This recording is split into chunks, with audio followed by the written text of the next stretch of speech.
Theatre of the Mind.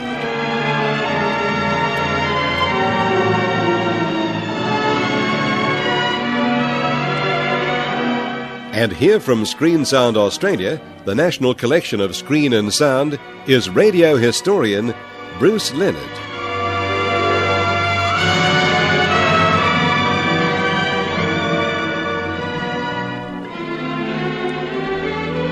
Thank you, Graham Linden, and hello again, ladies and gentlemen. Welcome to Theatre of the Mind. Today we're to hear another great half-hour self-contained drama produced by Grace Gibson Productions, Dragnet. Dragnet began as a radio series on the American NBC network in the late 1940s. By the time it came to television in the early 1950s, it had already developed a strong following. The brainchild of Jack Webb, who not only wrote and produced the series, but also starred in both the radio and television versions as the deadpan, no-nonsense police officer, Sergeant Joe Friday, Dragnet is still regarded today as one of the all-time cult classics of its type. The Australian radio version of Dragnet was produced by Reg Johnston for Grace Gibson Productions in the early 1950s, long before anyone in Australia had ever heard of the American radio or TV series. Like so many Australian-produced radio dramas that had their origin in America, the Grace Gibson version of Dragnet was adapted from the American radio scripts. But I am reliably informed that Jack Webb's original scripts for the American radio version were really so well written that they required little, if any, change. Frank Waters played Sergeant Joe Friday in the Australian version, and as you will hear, delivered his lines in exactly the same monotone style as Jack Webb. His partner, Ben Romero, was played by Joe McCormack, and Howard Craven was heard in the all-important role as the narrator. The episode you are about to hear is entitled Undercover.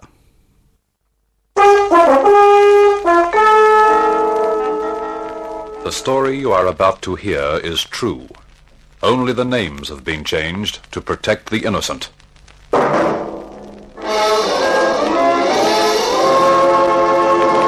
Dragnet.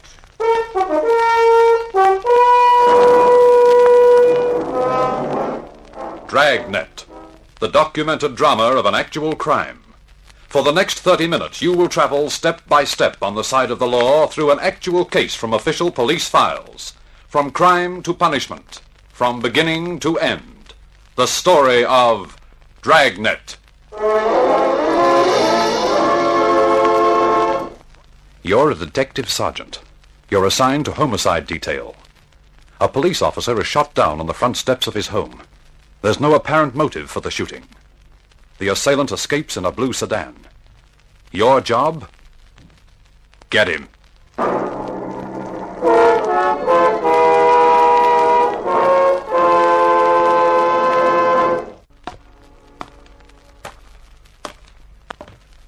It was Sunday, May 23. It was warm in Los Angeles. We were working the day watch out of homicide. My partner's Ben Romero. The boss is Thad Brown, chief of detectives. My name's Friday. I was off duty reporting back on an emergency call, and it was 5 minutes past 3 a.m. when I got to room 42. Homicide. Hi, Joe. Hi. How is he? He's dead. Oh.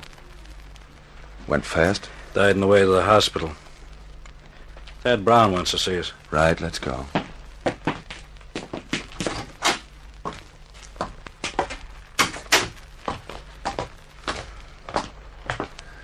How'd it happen, Ben? Haven't heard all the details. The guy used a shotgun point blank.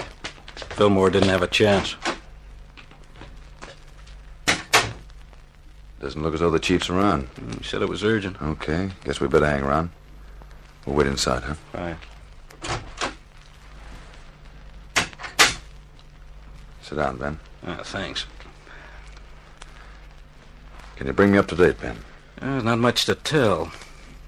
Fillmore was on the day watch working the robbery division. Left work at 6 o'clock last night and drove home. Mm-hmm. He had dinner, and then he and his wife went to a show. They got home about 11:30 and went to bed. Yeah? About 1:30 this morning, the front doorbell rang, and Fillmore answered it. His wife said she heard him open the door, then there was a gunshot. So? She ran to the front door in time to see a guy jump in a car and drive away. Fillmore was lying on the porch, chest ripped open. You say the guy used a shotgun? Yeah. No other information on the car the guy used? Blue sedan, that's all the wife could tell us. She didn't get the license number. Said it looked like a new model car. No physical evidence? Haven't found anything yet. Here's the boss. Chief? Hello there, Friday. Romero, have you handed Friday all the dope? Told him as much as I know. Any idea what the guy's motive was? He wanted Fillmore dead. Some kind of a grudge? Revenge. Any leads? Just one. Lynn White in intelligence came up with it. A guy by the name of Jake Carver. Carver? Don't know. He got out of Folsom 3 days ago. Served 7 years. Armed robbery. Yeah? Fillmore was the man who got Carver and put him away. We dug back into the files, and at the time he was sentenced, Carver swore up and down he'd get Fillmore when he got out. Hot-headed punk. Where do we look for Carver? Already checked where he's supposed to be staying. Not there. Here's a list of guys he used to run with before he went to Folsom. Thanks. Let's see, Joe. Here. Ralph Danton, Ernie Travers, Jaime Flores. Has Carver been seen around town since he got out? Once that we know of. He was in a bar out on Sunset Boulevard. Flores was with him. How about Travis and Denton? They still around? Let's see. Yeah, Travis went east 2 years ago. Denton's around, still runs with Flores. That's where you start. Flores? Yeah. Okay. Any reason? 2. Flores' sister used to go with Carver. Yeah? Flores owns a blue sedan.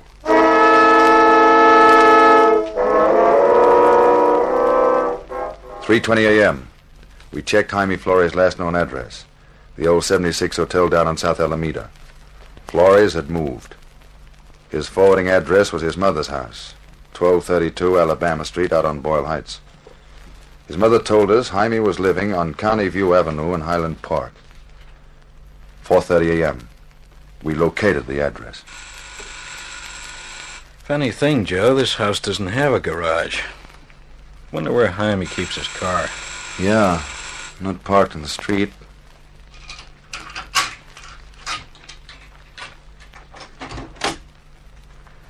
Yeah, what do you want? We're police officers. You Jaime Flores? That's right. Like to talk to you, Jaime. Couldn't you leave it for now? It's late. We're in bed. It's important. Okay. What can I do for you? We're looking for Jake Carver. You know where he is? I wish I did. I'm through with that guy. Why? What's the matter? He borrowed my car day before yesterday. Said he'd only be gone a couple of hours. I'm still waiting. You own a blue sedan, that right? Yeah, 48 Chevy. Why, did he crack it up? Couldn't tell you. You have any idea where we can look for Carver? If I did, I'd be looking myself. Do you know if Carver has a gun? Why? Did that punk pull a job? Does he have a gun?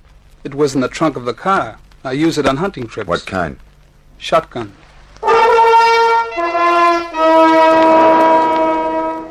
4:45 a.m. We got out an old car's broadcast on Jake Carver containing a complete description of the car and its license number. Roadblocks were set up on all main roads leading out of the city and police details at the airports. All of the people whom Carver was known to run with before he was sent to Folsom Penitentiary were rounded up and brought in for questioning. While Captain Elliott from Homicide supervised the interrogation, Ben went across the street to check with the coroner at the morgue. I contacted Lee Jones at the crime lab. 6 a.m. Ben and I met in the chief of detectives, Thad Brown's office. The crime lab find out anything? Single footprint, that's all. Lee Jones found it in one of the flower beds in front of Fillmore's home. Does it tie in? That's size 10, Carver's size. Yeah, that'll help. Any indication Carver might still be in the city? Nope. There was a good 3 hours between the time Fillmore was shot and the roadblocks went up. What about Carver's pals, Chief? The captain's report is that Flores is the only one who admits seeing him since he got out. What about Flores' sister, Dorothy? She lives out in Long Beach. Encinas and Burton are bringing her in now. That guy Flores. Is the captain satisfied he's told everything he knows? He's about ready to stake his oath on him. Flores doesn't seem to be too close to Carver. We've been checking. No record of any correspondence with him while he was in Folsom. Romero, how about that coroner's report? Shotgun, close range. Hit him hard. Those identification shots of Carver, they out yet? Photocopy still working on him. Turn out 2,000. Excuse me. Sure. Brown speaking. Yeah. Yeah, Burton. Right. They got Dorothy Flores in the interrogation room. Romero, you and Friday talk to her. Tell Encinas and Burton to check in here. I've got another angle I want to start on. Right. Here we go, Joe.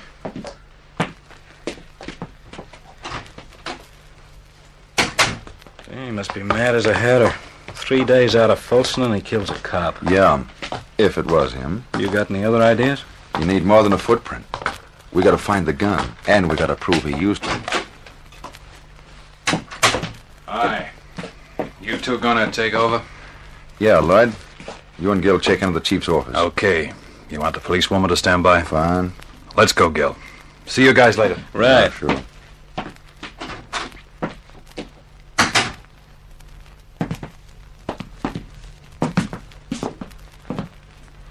You're Dorothy Flores. Yeah, You know why you're here. Jake Carver. That's what they told me. That's right. You know where he is? No. Have you seen Carver in the past 3 days? Look, I don't want any part of the guy. He's nothing to me. Never was. You used to go round with him, didn't you? 7 years ago, before he went to Folsom. What happened to your eye, Miss Flores? Those bruises on your arm. We had a party. I fell, bumped myself. Looks like a pretty new black eye. You have the party last night? I told you, Jake's nothing to me. He's a crazy hothead. I don't want any part of him. Was he around to see you last night? I used to go with him, that's all. I don't care what happens to him. You saw him last night? I didn't. Look, this is a murder rap, Miss Flores. You protect Carver and you know what it's going to cost. Ask for anything you want. You get what you order. I didn't want to see him. He came to my room, forced his way in. I didn't want any part of him. When was this? Early this morning. What time? Oh, about 2 o'clock, maybe 10 after. He wanted money, acted like a crazy man. Told him I didn't have any money. He slugged me. That's how I got the mouse. What did he want the money for? He said he got the cop who put him away. He had to get out of town. He took my purse, $48 in it. Was he driving your brother's car? Yeah, I didn't want any part of him. I got nothing to do with this. Did he tell you where he was headed? Mexico. He's got friends across the border.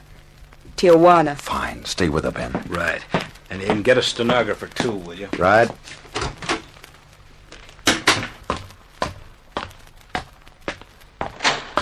Friday. The Flores girl, Skipper. Carver saw her this morning, admitted shooting Fillmore. She says he's headed south for Tijuana. Maybe he stopped off on the way. What do you mean? Drugstore in San Pedro just held up. Owner was shot and killed. Any description? No. But the guy was driving a blue sedan. An immediate alert was teletyped to the coastal town south of Los Angeles in the vicinity of San Pedro. The San Diego police were alerted, as were the Mexican authorities in Tijuana and other designated points of entry along the California-Mexico border. 7:50 a.m. Ben and I, together with Lloyd Burton and Al Shambra of Homicide, drove down to San Pedro and checked in with Lieutenant Maxwell at the San Pedro Homicide. What kind of a gun did the guy use, Lieutenant? I checked the body. It looks like it could have been a .45. No chance it might have been a shotgun. No, not that kind of wound. Who saw the guy make his getaway? My wife did. We live right across the street from the drugstore.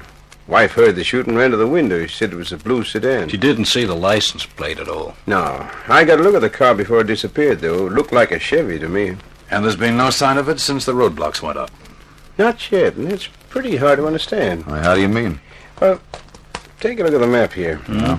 Here's Palos Verdes and Clifton to the west. Roadblocks there. Uh-huh. And here's the roadblock to the north, just this side of Harbor City. Another one northeast near Wilmington, and this one here outside of Long Beach. He had 4 roads to pick from. And they're all blocked off. No turnoff, no detours. All the roads are under patrol. You think he got south beyond Long Beach before the roadblocks went up? Not a chance. Hard to figure. He could be hiding out somewhere along the way. Excuse me, man. Yep. Yep. This is Lieutenant Maxwell. You did? There were? Okay, be right there. Anything? They found the car off the Coast Highway, blue Chevy sedan. How about Carver? Blood stains in the front seat. That's all they found.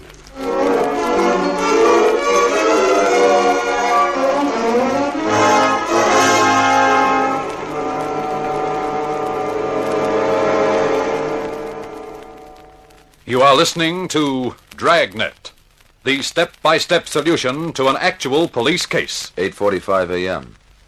We found the blue Chevrolet sedan.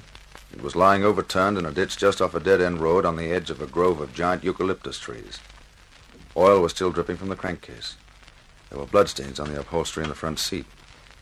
In the glove compartment, we found 2 empty shotgun shells. Ben marked them with his initials for evidence and wrapped them in a handkerchief. The men fanned out and started a search of the general area. Ben and I took off on our own. See if we can't pick up a trail in this eucalyptus grove here. Sure got me beat. What's that? The car all smashed up back there, blood all over. The guy must have been hurt. How'd he get so far from the car? What makes you think he did get far? Either that or he's hiding right under our nose. No sign of a trail through here. Nothing.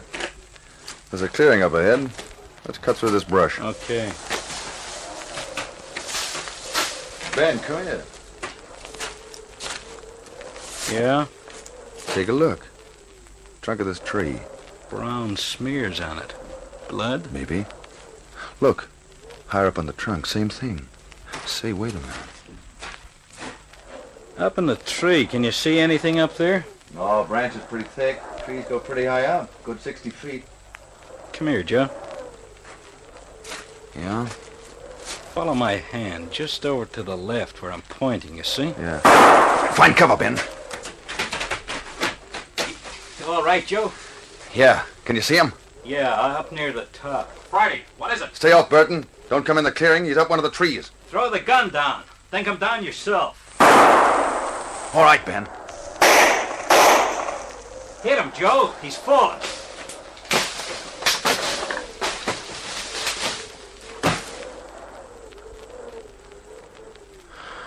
Carver. Shotgun's over there. How is he? Still alive. Long way down from up there. Big fool. Let him worry. He was riding for one.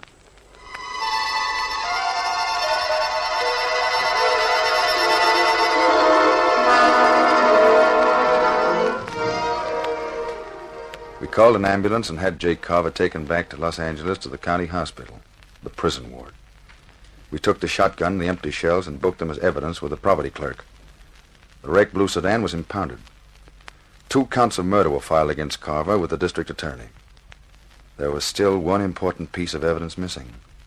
The .45 pistol used in the robbery and the murder of the San Pedro druggist. On August 30th, Jake Carver, fully recovered, was brought to trial for the shotgun murder of police officer Robert Fillmore. 10 days later, the jury found him guilty of first-degree murder. He was sentenced to a life term in Folsom Penitentiary. Knowing that we didn't have enough evidence to convict his client for the murder of the druggist, Carver's lawyer demanded immediate trial on the second charge. Wednesday, September 12th, 10 a.m. I was called to Chief of Detective Thad Brown's office. Friday. Sit down. Thanks. I've been talking with Captain Elliott about this Jake Carver thing. They set the trial date yet? Starts next Tuesday. They're bringing Carver down from Folsom tomorrow. Tough luck.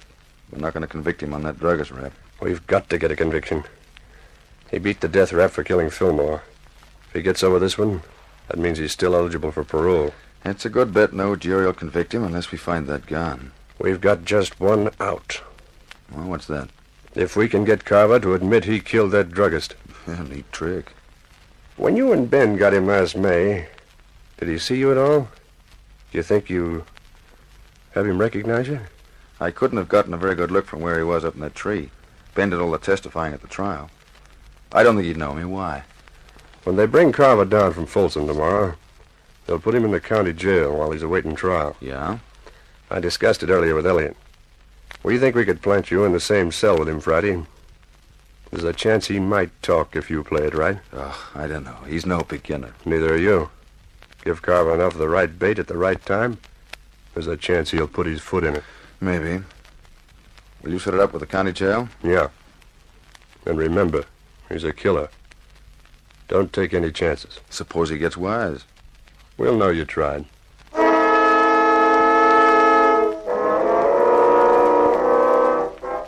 The following day at 2 p.m., I was booked at Central Jail as Joe Ramos, a robbery suspect. Ramos was the actual name of an eastern thug whom we knew was not acquainted with Jake Carver. I was taken to a cell block on the 10th floor known as the high-power tank, where prisoners charged with major crimes are held. During the day, the individual cells were left open and the prisoners were allowed to visit with one another. I was taken back and shown the cell I was assigned to. Jake Carver was already there. He was playing two-handed poker with another inmate on the low bunk. Well, here you are, Remus. This cell here. You can take the top bunk. Yeah. How many cards you want? Make it 2, Jake. Hey. Move, will you? I want to get in my bunk. Come on, make your bet. Says a quarter. Quarter? Raise your half. I said I want to get in my bunk. Go on, Sam. Play the game. Okay, I'll see you.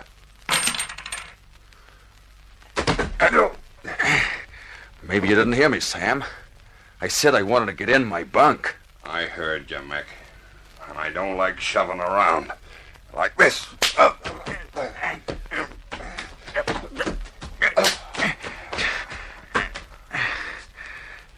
All right. Now what's your complaint? Didn't they tell you when you came through the door? They bury you in the hole for pulling anything in here? Then as long as I'm in here with you, let's get it straight right now. Don't bother me.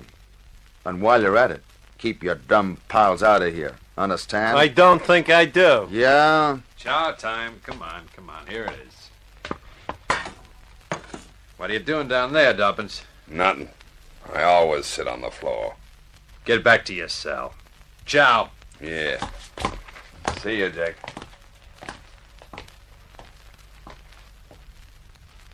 What's this junk they feed you? Boiled beef, boiled potatoes. It's a habit with them here. Yeah. Junk. Can you buy anything from outside? Candy, sometimes pie. Guy comes around in the morning. Who are you? Joe Ramers. Ramus? Chicago? I've been there. So have I. I'm Jake Carver. Hi. Aye. What are you up for? Talk to me lawyer. You got a smart mouth. You got a big one. Take care of your own worries. I'll ain't take got care of any mine. worries. I never had it so good. No witnesses, no evidence. They can't touch me. Yeah, that's what they all say.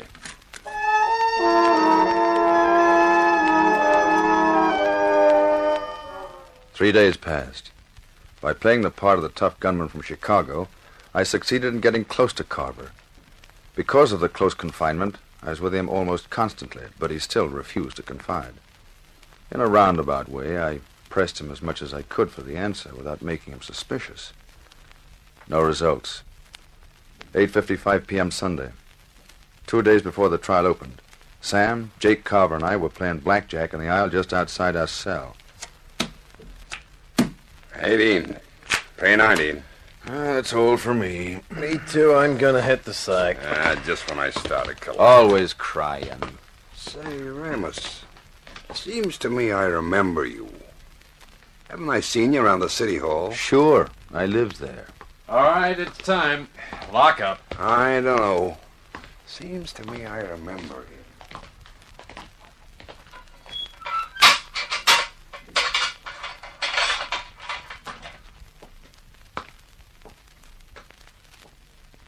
What's he talking about? I don't know. I got a headache killing me. Yeah? Let me crack your neck. That'll help it. Let me show you. That's no good. Turn around. Now, just relax. Let yourself go. Uh-huh. Get my hands here around the back of your neck.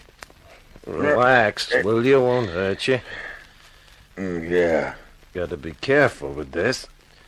You could break a guy's neck, you know. Hey, take it easy, huh? What's the matter? Just relax. Now let me get a better grip on your neck. Oh, easy. Now.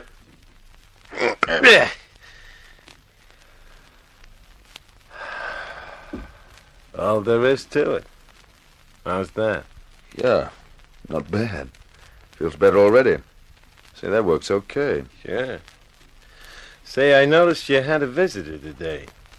One of the boys from the east? No, a friend of mine out here. Just got in town and the coppers are trying to pin a killing on him. Who is he? Max Wesley. Good man. They tried to say he pulled a job in San Pedro. Pedro, huh? What kind of job? Stick-up. Drugstore. A couple of months ago. Yeah? That's what they got me on, you know. Funny. I think I'll get some shut-eye. What about this job they're trying to hang on him? He tell you? Don't remember. Guy I read in the store was shut up, I think died. Max wasn't even in town when it happened. It happened in May, last May? Oh, I don't know. See you in the morning. Tired. Yeah. They didn't have anything on, Max. How'd they let him go? Not yet. He's out on bail. Oh.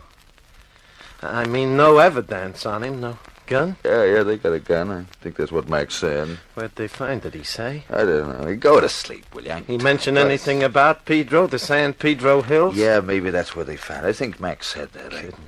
Couldn't be.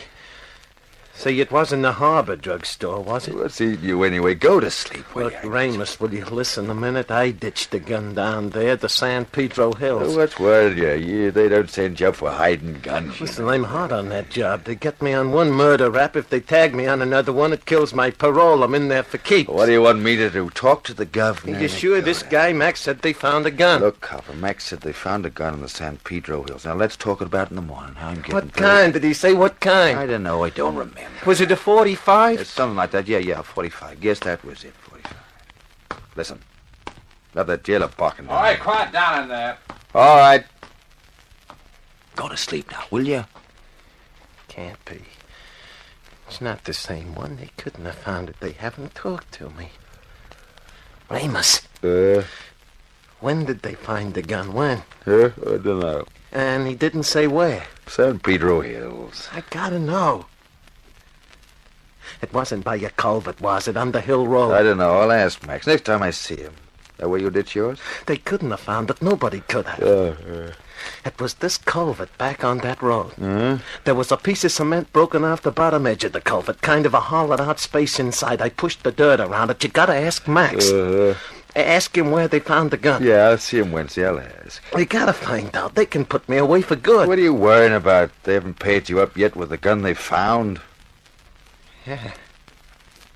Yeah, that's right. Maybe they didn't figure it. Maybe they forgot. Maybe. Cops are dumb. They forget. That's what everybody says, ain't it? That's what everybody says.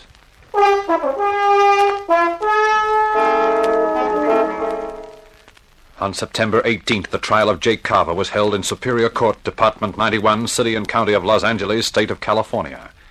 In a moment, the results of that trial, but first, your announcer.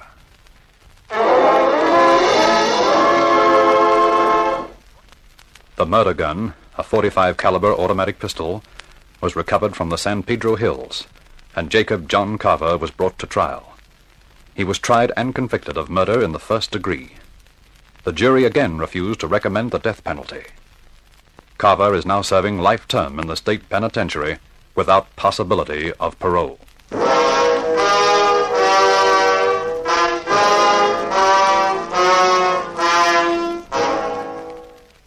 You have just heard Dragnet, authentic cases from official files. This is a Grace Gibson production, directed by Reg Johnston.